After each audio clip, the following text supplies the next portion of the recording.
Hello, good evening friend. मैं विकास कुमार फिर से आज आपका फिजिकल पॉइंट चैनल पर स्वागत कर रहा हूँ। आज हम बात करने वाले हैं फिर से अपने एक वेब ऑप्टिक्स के नए लेक्चर्स के बारे में, एक नए वीडियो के बारे में।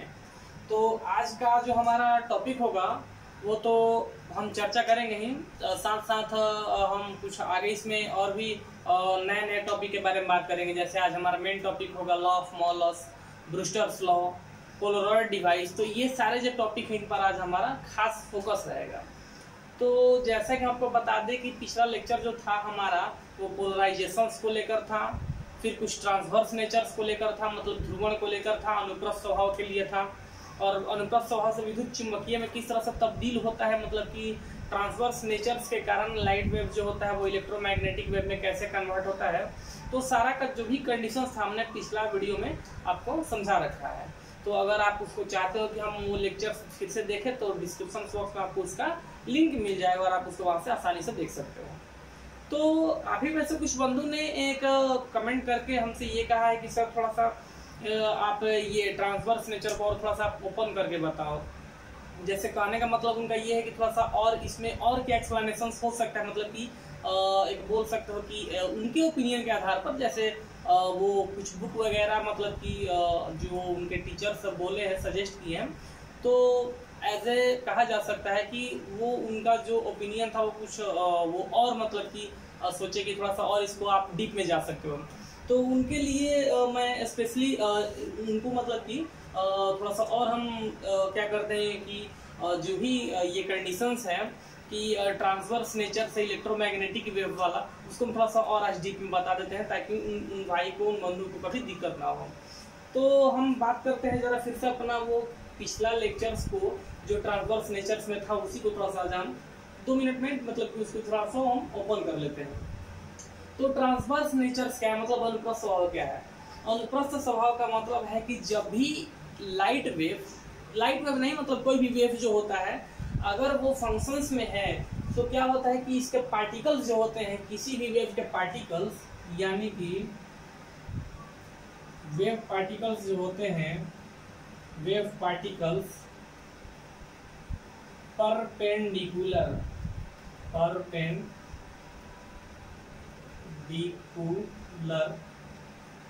टू द डायरेक्शन ऑफ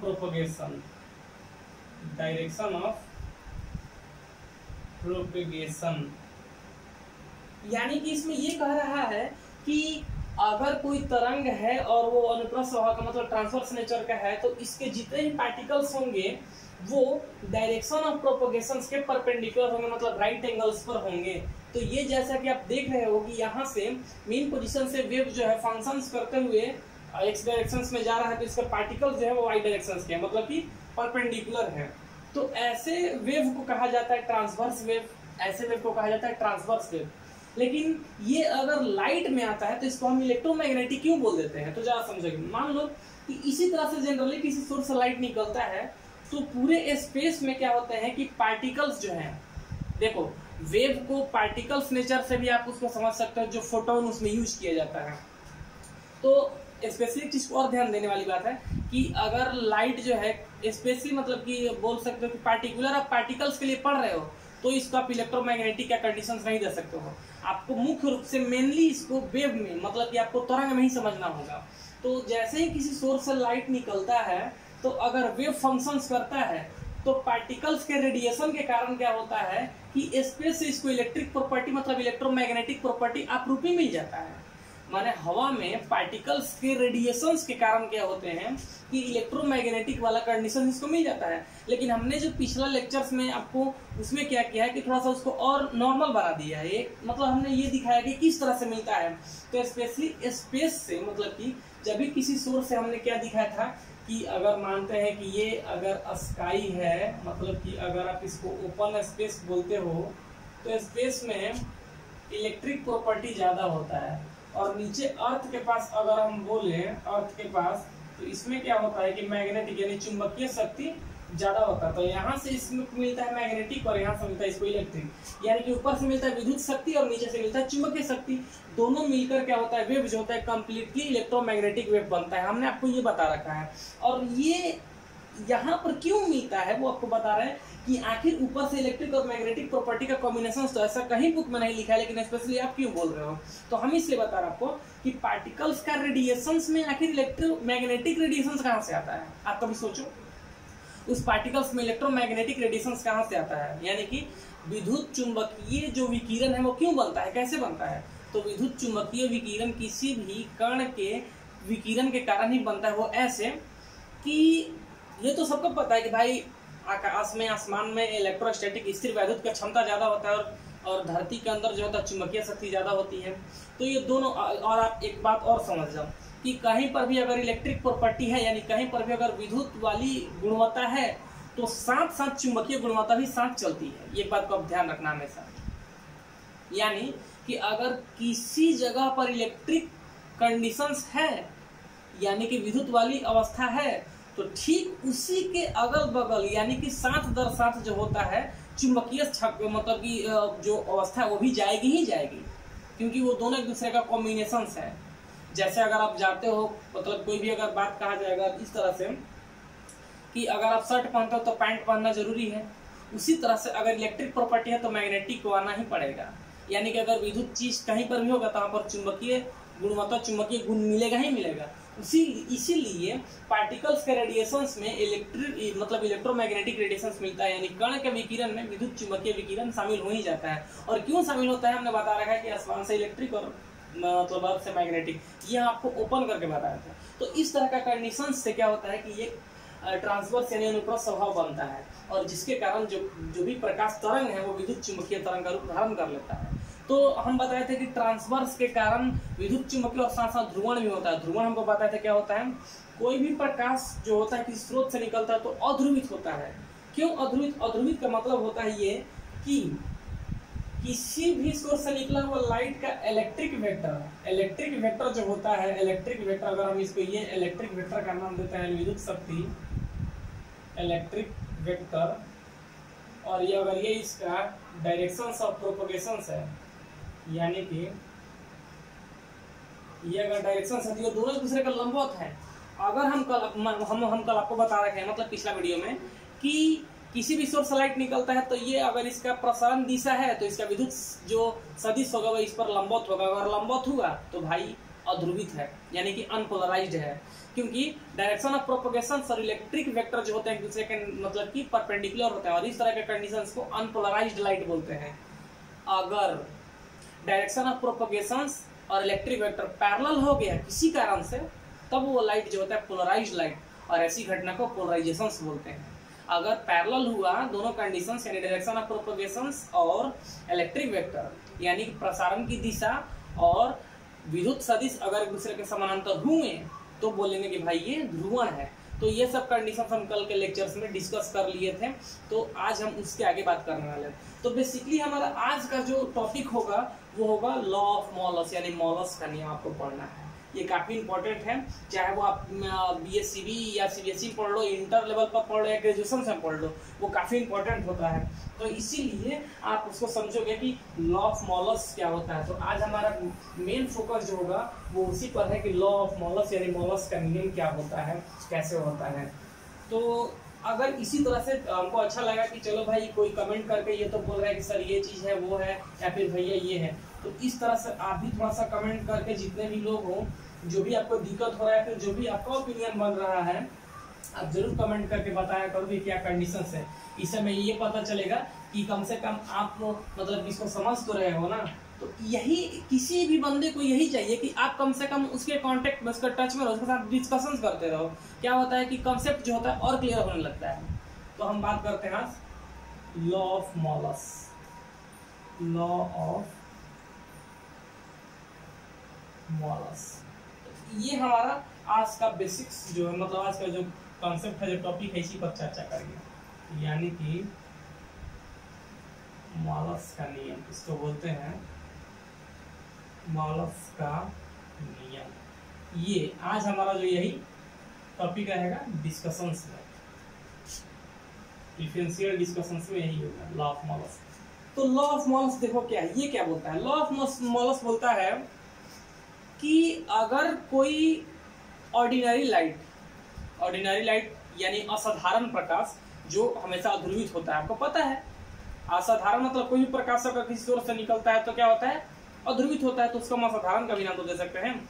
तो ऑर्डिनरी लाइट जब भी निकलकर किसी पोलराइजर पर पड़ता है, पोलराइजर और एनालाइजर, एनालाइजर का मतलब होता है, पोलराइजर का मतलब होता है कि जो लाइट को ध्रुवित कर दे, यानी पोलराइजर यानी कि ध्रुवक, जो मतलब कि असाधारण प्रकाश को यानी कि अध्रुवित प्रकाश को ध्रुवित में कन्वर्ट कर दो, उसको बोलते हैं ध्रुवक। तो ये बोलता है कि जब ऑर्डिनरी लाइट एक पोलराइजर पर पड़ता है तो पड़ने के बाद उसका इंटेंसिटी जो होता है वो कोसाइन स्क्वायर ऑफ कोसाइंस के बराबर होता है। यानी इसको ऐसे समझो, बोल रहा है कि जब भी एक असाधारण प्रकाश जब भी ध्रुवक पर पड़ता है तो उसकी तीव्रता किसके बराबर होती है, तो कोसाइन के वर्ग के बराबर होती है। कोसाइन जो पढ़े हो ना, साइन कॉस टैन, तो कॉस को कोसाइन बोलते हैं। तो क्या बोल रहे हैं कि कोई भी असाधारण प्रकाश यानी अध्रुवित प्रकाश जब ध्रुवक पर पड़ती है तो उसकी तीव्रता तो होती है ना, वो क्या होती है कि कोसाइन के वर्ग के बराबर होती है। तो आप जरा इसको थोड़ा समझोगे, हम डायग्राम को लेकर समझाते हैं डायग्राम के व्यू से। तो ये हम एक बना लेते हैं पोलराइजर, ये हम बना लेते हैं एक पोलराइजर का डायग्राम, जिससे आप समझ जाओगे क्या कंडीशन है। और यहाँ पर एनालाइजर, एनालाइजर्स का मतलब होता है कि कंप्लीटली आपको ये पता चल जा रहा है कि लाइट जो होता है वो पोलराइजर यानी ध्रुवित हो गया है, ठीक है। एनालाइजर्स का मतलब होता है कि निरीक्षण करने वाला, निरीक्षण करने में ये पता चले कि चलो पूर्ण रूप से ये क्या हो गया है, तो ये अब ध्रुवित हो गया। तो इस तरह से एनालाइजर जो होता है, तो समझोगे इसको हम बोल रहे हैं, ये हो गया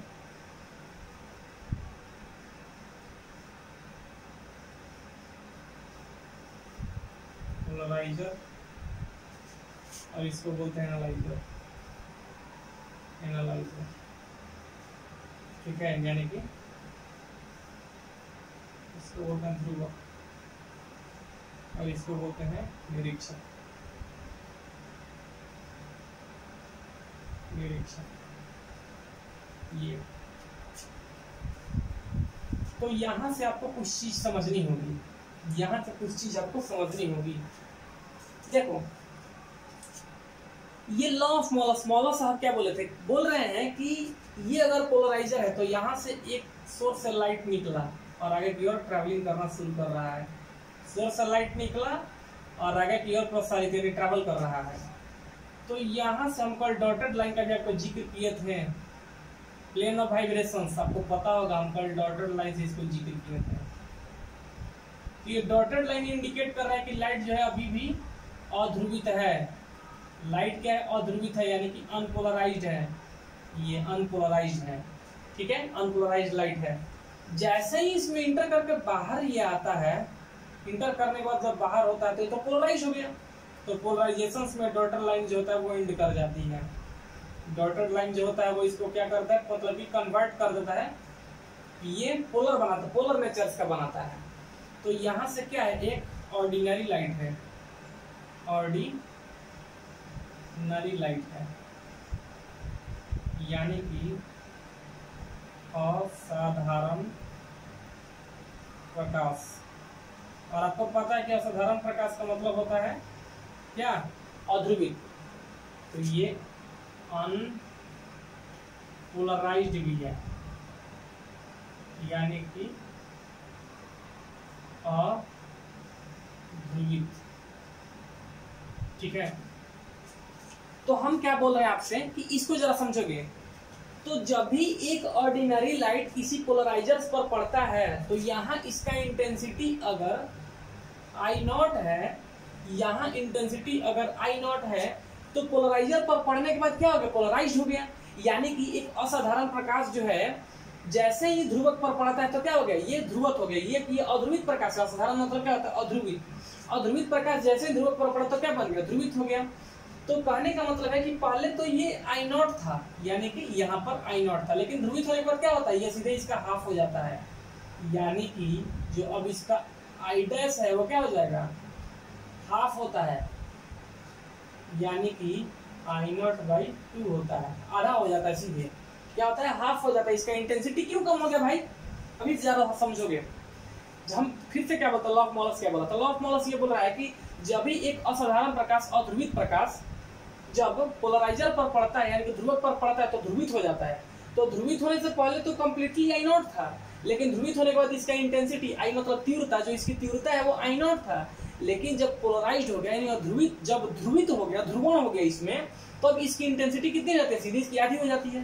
भाई आधी क्यों हो गई, इसलिए क्योंकि इसमें मतलब कि वाइब्रेटिंग पार्टिकल्स भी थे, पार्टिकल थे। जैसे ही पोलराइजर पर पड़ा तो कुछ लाइट को क्या कर लिया, ये तो ऑब्जर्व कर लिया है, जो मतलब पोलराइजर से जब इसको मतलब पोलराइजेशन का कंडीशन बना रहा है, ध्रुवण का कंडीशन बना रहा है, तो ये कुछ लाइट को तो ऑब्जर्व कर गया। ऑब्जर्व करने से क्या हो गया, कुछ तीव्रता कम हो गई। तो अब जब लाइट पूर्ण से ध्रुवित हो गई है, पोलराइज्ड हो गई है, तो इसका तीव्रता कितना हो गया, आधा हो गया, सीधे आधा तो हो गया।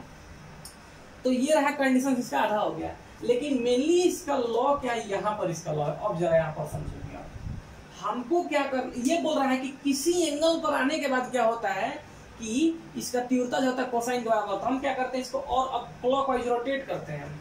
हम क्या करते हैं कि रोटेट करते हैं, तो इसको क्या करेंगे,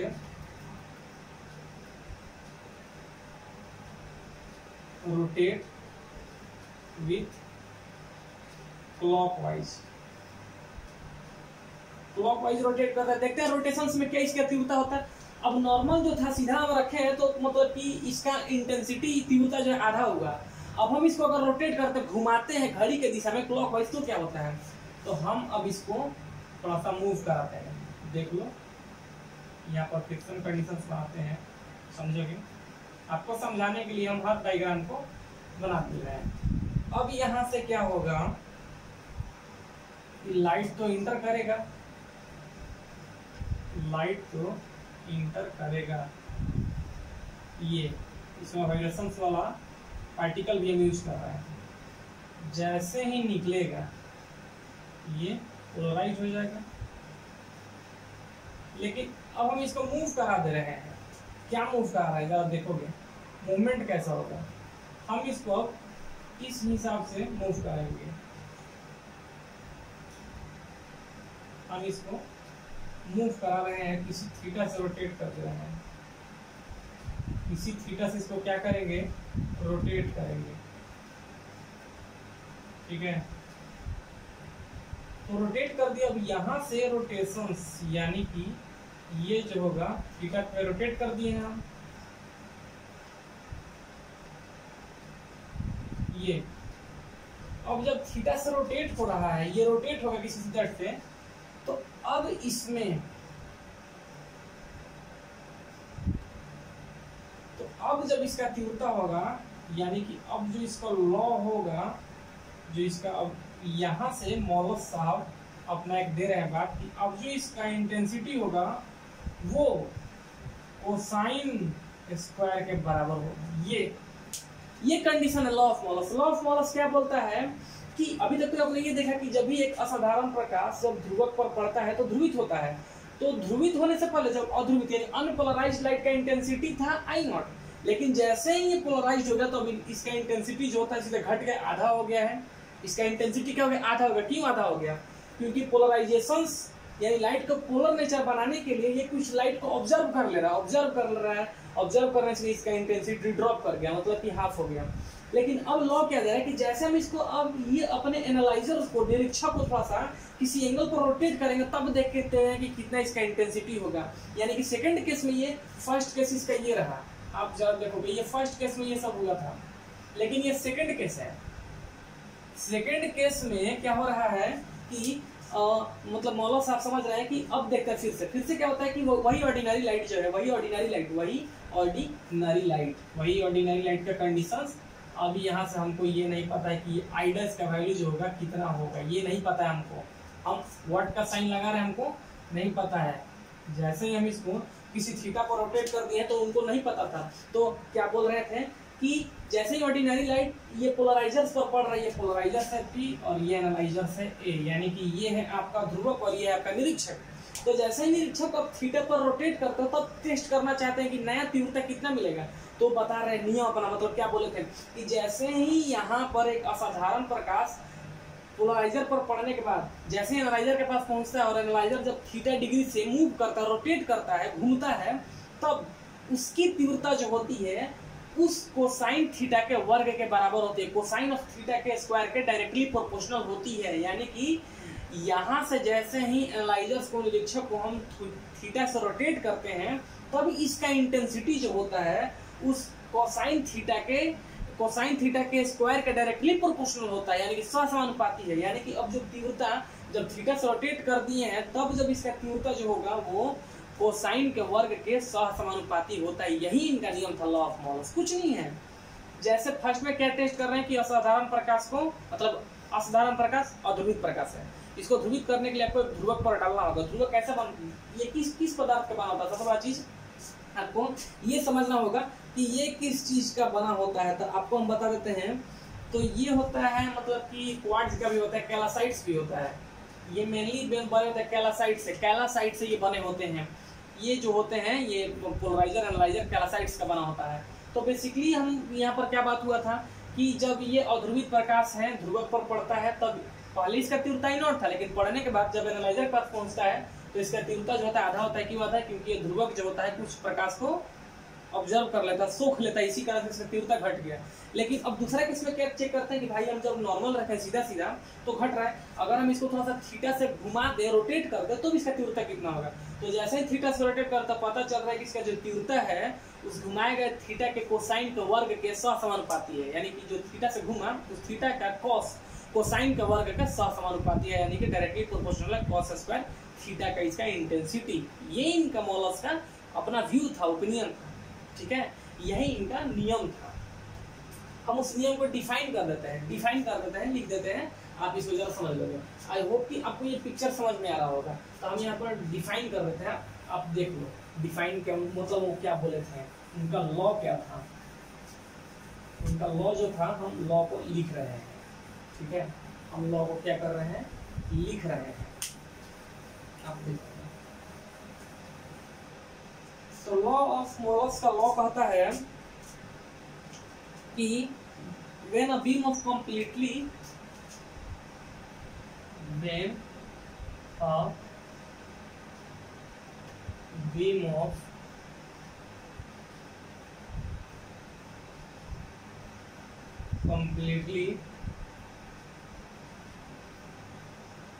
polarized light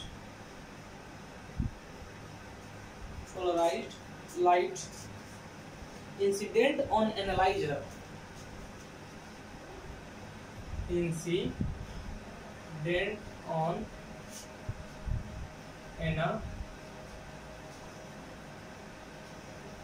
analyzer then its intensity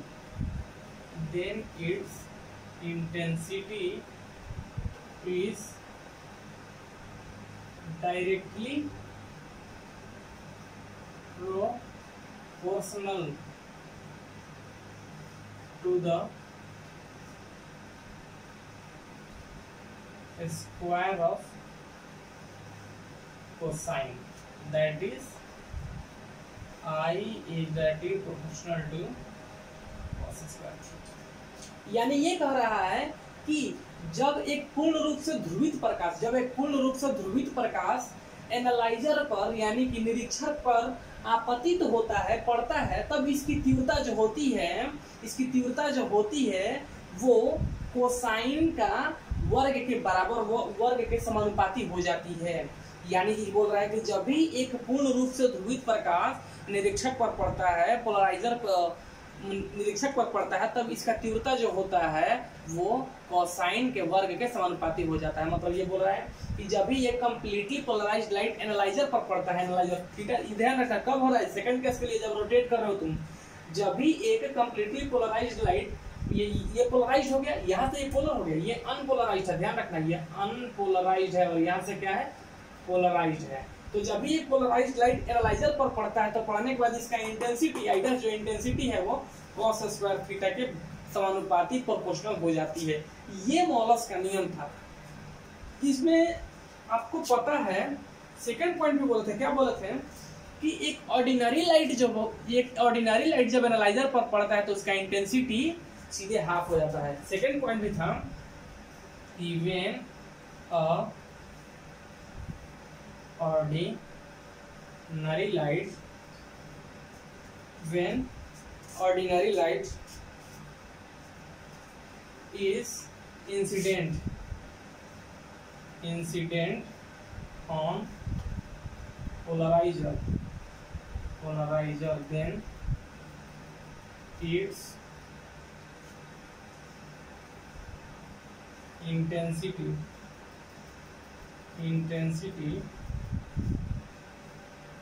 becomes half। यानी ये दूसरा पॉइंट क्या बोल रहा है कि जब भी एक असाधारण प्रकाश ध्रुवक पर पड़ता है तो इसकी तीव्रता आधी हो जाती है, जैसा कि हमने फर्स्ट केस में आपको दिखा रखा था। जब भी एक असाधारण यानी अध्रुवित प्रकाश ध्रुवक पर पड़ता है तो सीधे आधा हो जाता है, हमने आपको दिखा रखा है। और थर्ड पॉइंट इसका ये कहता है, तीसरा पॉइंट इसका ये कहता है कि ध्यान रखना, तीसरा पॉइंट काफी इंपॉर्टेंट पॉइंट है। थर्ड पॉइंट का जिक्र करने जा रहे हैं, आप इसको लिख भी सकते हो, इसको चाहोगे तो लिख भी सकते हो, आप इसको लिख लेना। तो हम तीसरा पॉइंट का बात कर रहे हैं, काफी इंपॉर्टेंट पॉइंट है, वीवीआई है वो आप उसको, ये सारे पॉइंट को आप छोड़ना मत, आप कंप्लीट कर लेना इसको, ठीक है, आप इसको लिख लेना। थर्ड पॉइंट जो है वो काफी वीआईपी पॉइंट है, वीवीआई बोल रहा है कि व्हेन, इसमें थर्ड पॉइंट क्या बोल रहा है कि when polarizer and analyzer are perpendicular to each other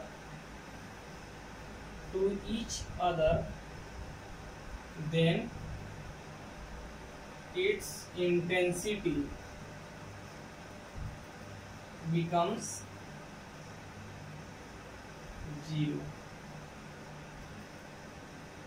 ये समझो क्या बोल रहा है, जब भी ध्रुवक यानी जब भी पोलराइजर्स और एनालाइजर दोनों परपेंडिकुलर हो जाएंगे एक दूसरे का, तब इसका इंटेंसिटी यानी कि वो लाइट का इंटेंसिटी 0 हो जाएगा। ध्यान रखिएगा, सबसे इंपॉर्टेंट चीज है, यानी कि ये ध्रुवक और निरीक्षक जब एक दूसरे पर लंबवत हो जाएंगे तब लाइट का इंटेंसिटी कैसा हो जाएगा, 0 हो जाएगा, ठीक है। तो इतनी सारी बातें आपको मॉलस के नियम को सपोर्ट करती हैं। आई होप कि ये सारी बातें आपको अच्छे से समझ में आई होंगी। तो ये कंडीशन जो था वो लॉ ऑफ मॉलस के लिए ही था।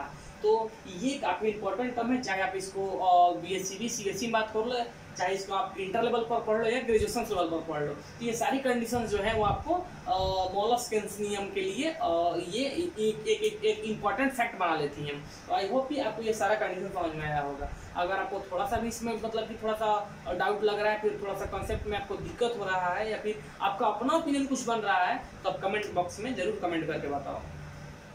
अब हम बात करने वाले हैं इसी के बेस पर ब्रूस्टर लॉ को, ब्रूस्टर के नियम को बात कर रहे हैं। हमारा अगला जो पॉइंट होगा, अगला जो टॉपिक अभी हम डिस्कशन करने वाले हैं, तो वो होगा ब्रूस्टर लॉ। क्या होगा? Brewster law. उसको आप देख लो ये क्या होता है।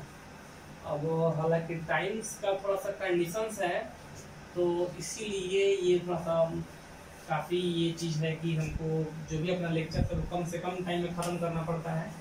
हमें भी थोड़ा सा दिक्कत है टाइम को लेकर, लेकिन कोशिश करेंगे कि आपको ज़्यादा से ज़्यादा थोड़ा सा कंसेप्ट के बारे में मतलब कि डेप्थ नॉलेज मिल पाए।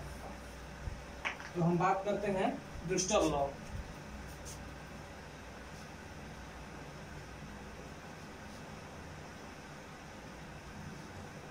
ब्रूस्टर लॉ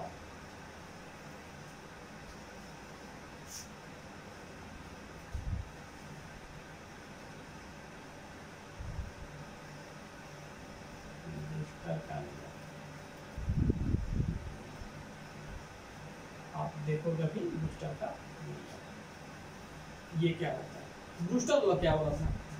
ब्रूस्टर लॉ ये बोलता है कि जब भी एक अनपोलराइज्ड लाइट किसी डेंसर मीडियम में इंटर करता है, जब भी एक अनपोलराइज्ड लाइट डेंसर मीडियम में इंटर करता है तो जहां पर मीडियम डिवाइडर है तो वहां पर इंसिडेंट करता है, उसको बोलते हैं एंगल ऑफ पोलराइजेशन। वहां से जैसे ही वो डेंसर मीडियम में रिफ्लेक्ट होता है तो कुछ लाइट रिफ्लेक्ट होता है और कुछ लाइट वहां से रिफ्लेक्ट होता है। तो क्या बोल रहा है कि अनपोलराइज्ड लाइट जब इंसिडेंट होता है एंगल ऑफ पोलराइजेशन में तो जो लाइट रिफ्लेक्ट होता है वो तो अनपोलराइज्ड ही रहती है, लेकिन जो लाइट वहां से रिफ्लेक्ट होता है वो पोलराइज्ड हो जाती है। यही ब्रूस्टर का नियम था, यही ब्रूस्टर का क्या है नियम है कि जब भी एक अनपोलराइज्ड लाइट दूसरे मीडियम में जब इंटर करता है तब किसी एंगल पर इंसिडेंट करता है, मतलब कि मीडियम डिवाइड जहाँ होता है वहां पर एंगल ऑफ पोलराइजेशन पर उसका क्या होता है आपतन होता है। तो कुछ प्रकाश जो होता है वो उसमें क्या होती है कि अपवर्तित होती है। तो अपवर्तित जो भी प्रकाश है वो अध्रुवित ही होती है, लेकिन जो प्रकाश वहां से परावर्तित होकर लौटती हैं वो ध्रुवित हो जाती हैं। यही ब्रूस्टर का नियम था। उसको हम कंप्लीट करने के लिए पहले हम पिक्चर ड्रॉ कर लेते हैं। तो हमारे पास एक पिक्चर ये हम कर लेते हैं, इसमें हम थोड़ा सा कुछ इसको बना लेते हैं। आप इसको, हाँ आपसे एक रिक्वेस्ट है कि आप लोग प्लीज जब भी नोटबुक में इसको अगर नोट करते हो तो आप डायग्राम को जरूर कॉपी किया करो, बिकॉज फिजिक्स जो है वो डायग्राम पर ही टिका हुआ है और डायग्राम से ही हर चीज़ का विजुअलाइजेशन जो होता है वो अच्छा होता है। तो आप डायग्राम बनाना ना भूलो, आप डायग्राम हमेशा बनाया करो, ठीक है। आप डायग्राम जो है हमेशा ही बनाया करो। तो यहाँ से एक लाइट जो है वो आ रहा है,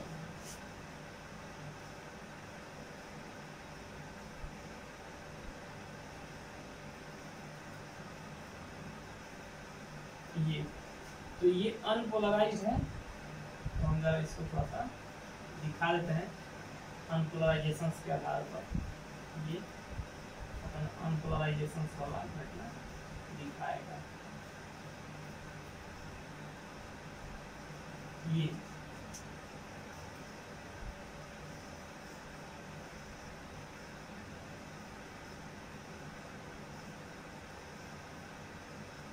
यहाँ से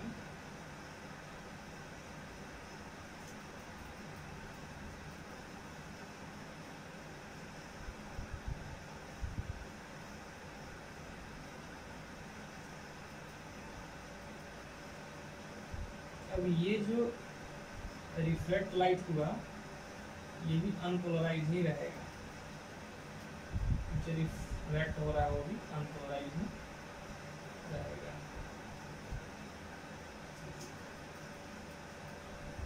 इसका रिफ्रैक्टिव इंडेक्स जो है वो म्यू है, इसका रिफ्रैक्टिव इंडेक्स।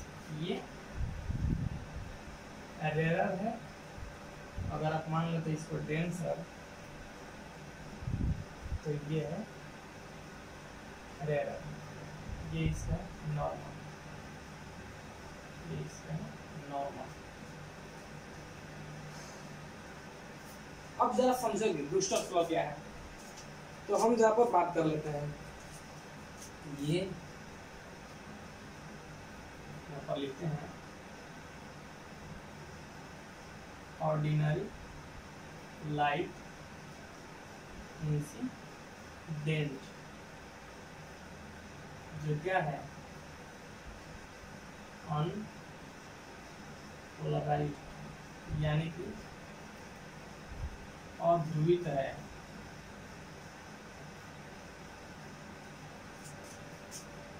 यहाँ से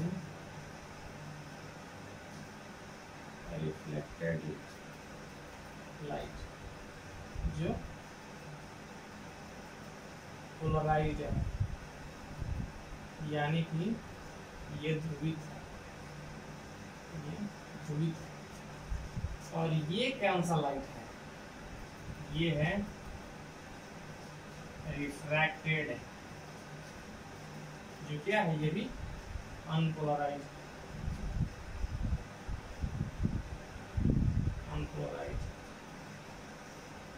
यानी कि ये भी क्या है अध्रुवित है। समझोगे जरा आप, थोड़ा सा बस थोड़ा सा फोकस करना।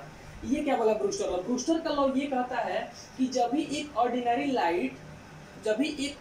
लाइट क्या होता है कि ये जब भी ऑर्डिनरी लाइट जब दूसरे मीडियम में इंटर करता है, जब भी एक ऑर्डिनरी लाइट एक मीडियम से दूसरे मीडियम में इंटर करता है, तो ऑर्डिनरी लाइट है मतलब कि अनपोलराइज्ड है, ऑर्डिनरी लाइट है मतलब अनपोलराइज्ड है, अध्रुवित है।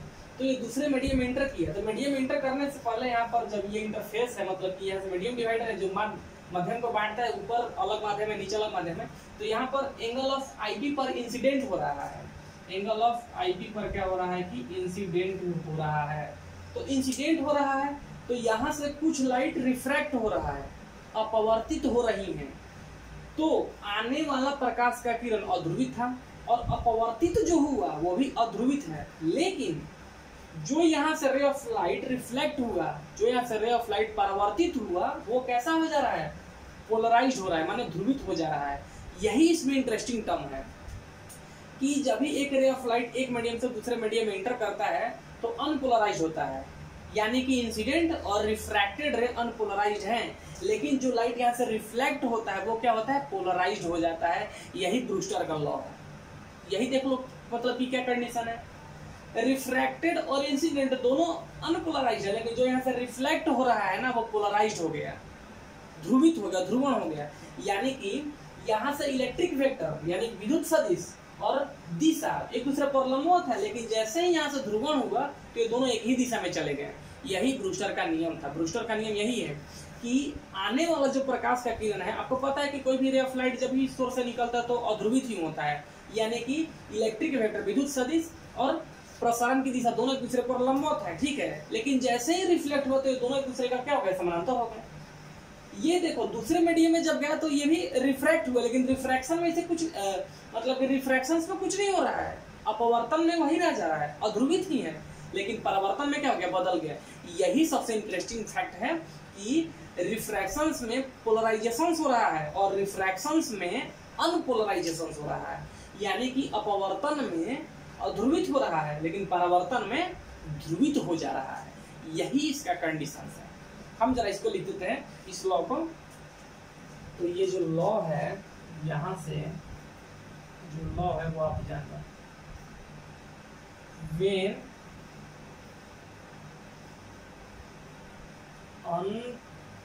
unpolarized light incident on interface at an angle of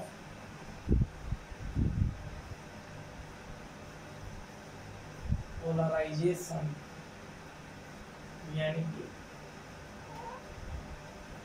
कि IP, then refracted ray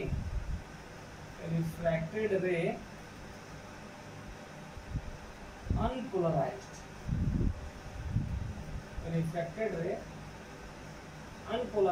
but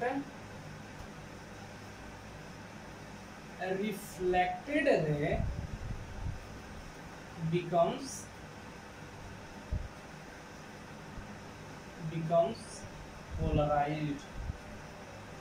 polarized.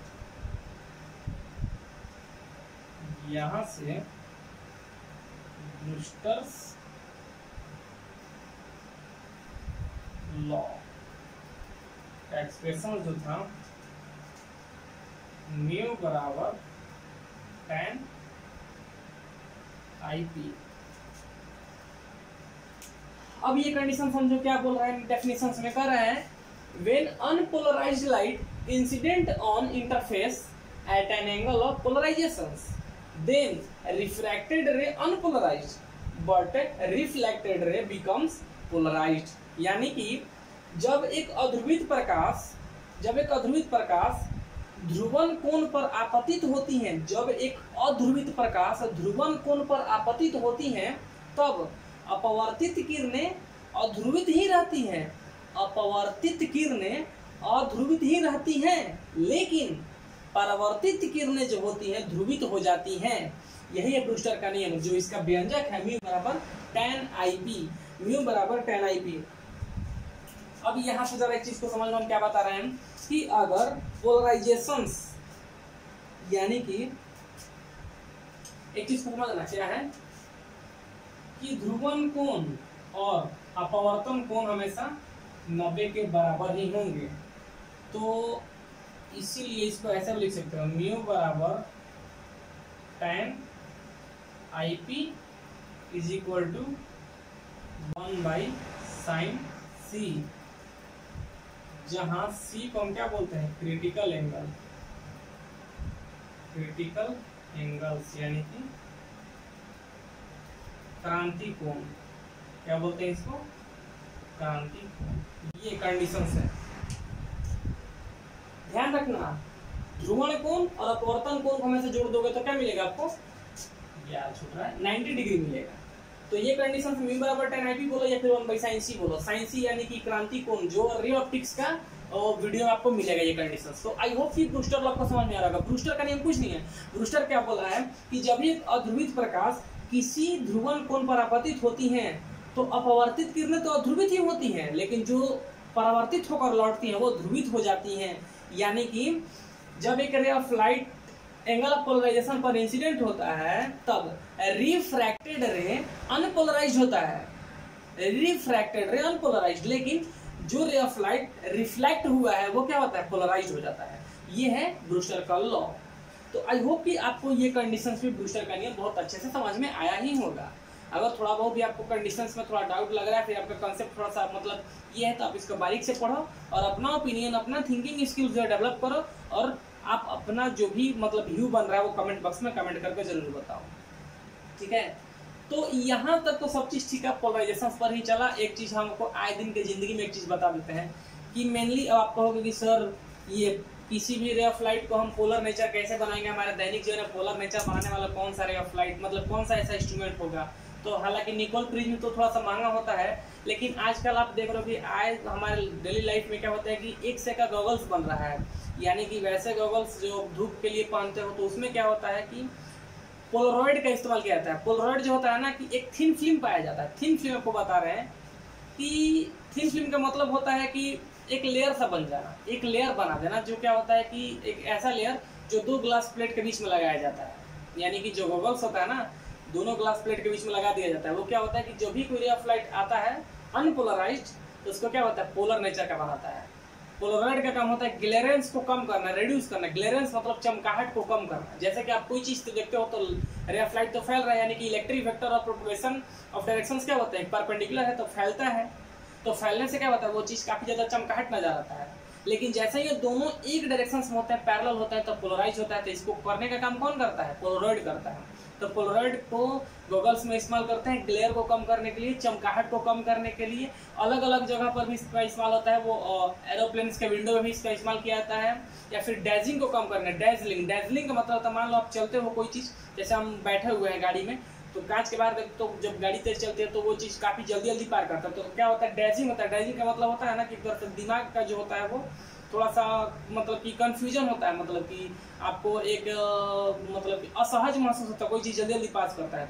तो वहां पर क्या होता है कि लगा दिया जाता है पोलरॉइड, जो क्या करता है कि उसके ग्लेरेंस को कम कर दे, उसके चमकाहट को, उसके डैजलिंग को कम कर देता है। ये होता है पोलरॉइड का काम, ठीक है। आज हमारा वेव ऑप्टिक्स जो है पूर्ण रूप से कंप्लीट हो रहा है। वेव ऑप्टिक्स जो है पूर्ण रूप से कंप्लीट हो रहा है। आपको अगर कोई पूछेगा पोलरॉइड क्या है, तो पोलरॉइड एक बोल दोगे कि थिन फिल्म जो होता है दो ग्लास प्लेट के बीच में यूज किया जाता है, जो ग्लेरेंस को कम करने के लिए स्पेक्टिकल्स में इस्तेमाल होता है। स्पेक्टिकल्स मतलब कि चश्मा वगैरह और कुछ में इस्तेमाल किया जाता है। तो ये रहा कंडीशन। तो वेव ऑप्टिक्स हमारा जो लेक्चर्स है वो आज कंप्लीट हो रहा है। इसके बाद मैं बता दूं आपको कि इसके बाद हम 2 लेक्चर्स और रखेंगे जिसमें क्वेश्चन का डिस्कशंस होगा। इसमें जितने भी क्वेश्चंस हैं वो डिस्कस किए जाएंगे। हमसे पहले ही बोल दिए हैं कि किसी भी चैप्टर्स का जो क्वेश्चंस होगा वो सब लेक्चर्स एंड कर जाने पर ही होगा, क्योंकि आपके पास एक कॉम्बिनेशंस मतलब कि एक कलेक्शंस हो जाएगा कॉन्सेप्ट का। तो जितना भी हमारा वेव ऑप्टिक्स में लेक्चर्स है आप उसको बढ़िया से पढ़ लो, देख लो। जब आपके पास सारा कॉन्सेप्ट क्लियर हो जाएगा तो आप क्वेश्चंस आराम से कर लोगे। तो ये है चीज़, ठीक है। तो अब हम मिलते हैं नेक्स्ट वीडियो में, और उसमें हम आपको क्वेश्चंस वगैरह से जितना भी रिलेटेड टर्म होगा ये सब बात बताएंगे। So thank you and have a nice day.